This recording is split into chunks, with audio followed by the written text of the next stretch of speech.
welcome to teacher mom diaries থাম্বনেলটো দেখি পেলাই নিশ্চয় অনুমান লগাব পৰাই গৈছে যে এই ভিডিঅ'টো আসলতে কিহৰ ওপৰত আমাৰ বোৰ্ড এক্সামছ কমপ্লিট কৰা ষ্টুডেণ্টছখিনিৰ বাবে ভিডিঅ'টো বনোৱা হৈছে বোৰ্ড এক্সামছ কমপ্লিট হোৱাৰ পিছত আমাৰ বহুতৰে মানে আমি যেতিয়া পঢ়ি আছিলোঁ আমাৰ সময়টো তেনেকুৱাই হৈছিলে যে আমি ভাবি থওঁ বহুত কিবা কিবি যে এইটো কৰিম সেইটো কৰিম কিন্তু যেতিয়া আসলতে সময়টো আহি পৰে সেই সময়খিনি এদিন দুদিন কৰি কৰি পেলাই সময়টো আমি পাৰ কৰি দিওঁ আৰু আসলতে আমি ভাবি নাপাওঁ যে কেনেদৰে আমি কি কৰিলে ভাল হ'ব তোমালোকে প্ৰথমতেতো দুদিনমান ৰেষ্ট কৰিলাই আৰু এতিয়া আৰু ৰেষ্ট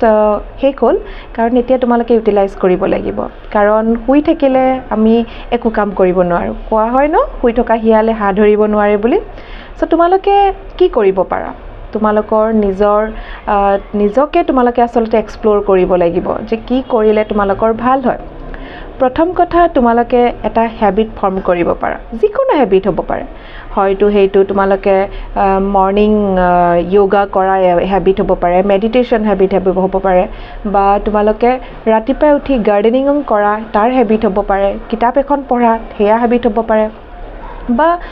যিকোনো কামেই যিটো তুমি কৰিলে ধৰা তোমাৰ ভাল লাগে তেনেকুৱা ধৰণৰ কাম যদি কৰা তেতিয়াহ'লে সেইটো তোমাৰ এটা ভাল হেবিটলৈ পৰিৱৰ্তন হ'ব আৰু ই তোমাক যথেষ্টখিনি ভৱিষ্যতলৈ কাম দিব সেকেন্ড তোমাৰ কৰিবলগীয়া কাম হৈছে যে তুমি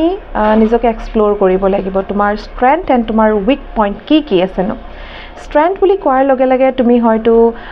ভাল কবিতা লিখা তুমি হয়তো ভাল গান গোৱা আৰু এইখিনি সময়তে তোমালোকৰ সেই ষ্ট্ৰেংথখিনিক আৰু বেছি ভালদৰে তোমালোকে সময় দি পেলাই তাৰ ওপৰত কাম কৰিলে নিশ্চয় সফল হ'বা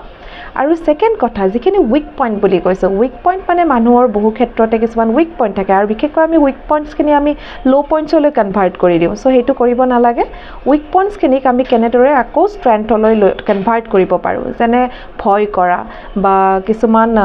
কথা ক'বলৈ মানুহৰ সাহস নথকা বা কমিউনিকেশ্যন স্কিল হ'ব পাৰে সেইটো হ'ব পাৰে চ' এনেধৰণৰ যিবোৰ উইক পইণ্টছ আছে এই উইক পইণ্টছৰ ওপৰত কাম কৰা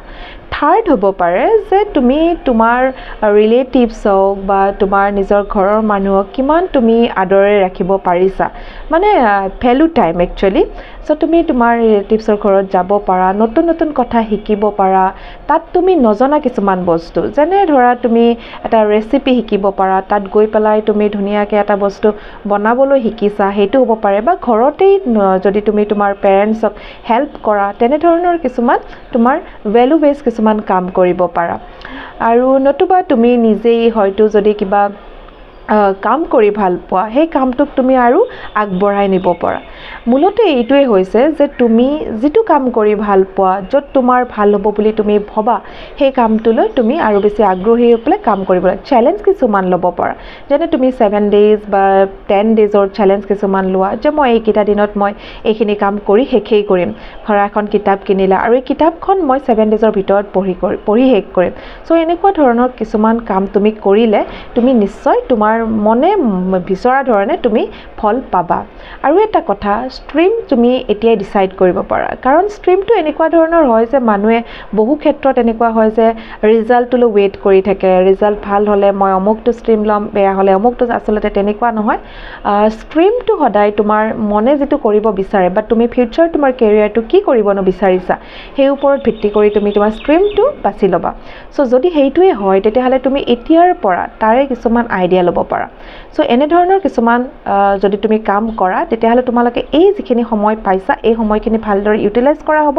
আৰু এই সময়খিনিতে বহুতে লেপছ পৰি যায় চ' তোমালোকে যাতে সেইটো নোহোৱা তোমালোকে যাতে ভালদৰে ইউটিলাইজ কৰা তাৰে কামনা কৰিলোঁ আৰু তোমালোকৰ ৰিজাল্ট যিখিনি আছে ৰিজাল্টছৰ তোমালোকৰ ভাল হওক বেষ্ট উইচেছ থাকিল এণ্ড থেংকছ ফৰ ৱাচিং দ্য ভিডিঅ'